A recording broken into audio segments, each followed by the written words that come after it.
سورة الملك. بسم الله الرحمن الرحيم. تبارك الذي بيده الملك وهو على كل شيء قدير، الذي خلق الموت والحياة ليبلوكم أيكم أحسن عملا وهو العزيز الغفور. الذي خلق 7 سماوات طباقا ما ترى في خلق الرحمن من تفاوت فارجع البصر هل ترى من فطور ثم ارجع البصر كرتين ينقلب إليك البصر خاسئا وهو حسير. ولقد زينا السماء الدنيا بمصابيح وجعلناها رجوما للشياطين وأعتدنا لهم عذاب السعير. وللذين كفروا بربهم عذاب جهنم وبئس المصير. إذا ألقوا فيها سمعوا لها شهيقا وهي تفور تكاد تميز من الغيظ كلما ألقي فيها فوج سألهم خزنتها ألم يأتكم نذير قالوا بلى قد جاءنا نذير فكذبنا وقلنا ما نزل الله من شيء إن أنتم إلا في ضلال كبير. وقالوا لو كنا نسمع أو نعقل ما كنا في أصحاب السعير فاعترفوا بذنبهم فسحقا لأصحاب السعير. إن الذين يخشون ربهم بالغيب لهم مغفرة وأجر كبير. وأسروا قولكم أو اجهروا به إنه عليم بذات الصدور.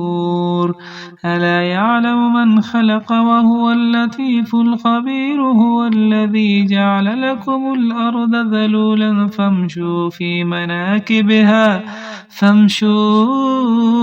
مناكبها وكلوا من رزقه وإليه النشور. أأمنتم من في السماء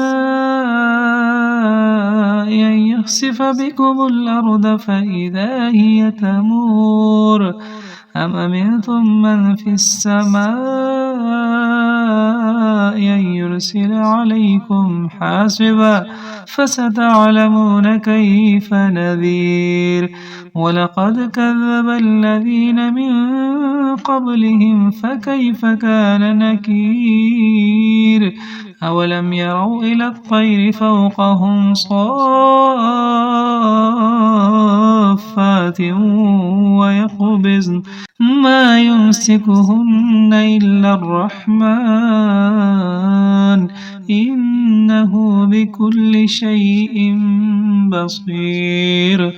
أمن هذا الذي هو جند لكم ينصركم من دون الرحمن إن الكافرون إلا في غرور. أمن هذا الذي يرزقكم من أمسك رزقه بل لجوا في عتو ونفور.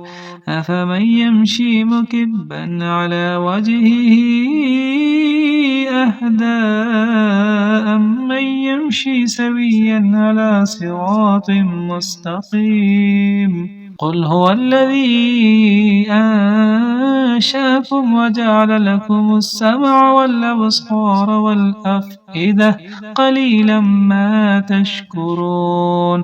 قل هو الذي ذرأكم في الأرض وإليه تحشرون ويقولون متى هذا الوعد إن كنتم صادقين قل إنما العلم عند الله وإنما أنا نذير مبين فلما رأوه زلفة سيئت وجوه الذين كفروا وقيل هذا الذي كنتم به تدعون قل أرأيتم إن أهلكني الله ومن معي أو رحمنا فمن يجير الكافرين من عذاب أليم قل هو الرحمن آمنا به وعليه توكلنا فستعلمون من هو في ضلال مبين قل أرأيتم إن أصبح ماؤكم غورا فمن يأتيكم بماء معين صدق الله العظيم.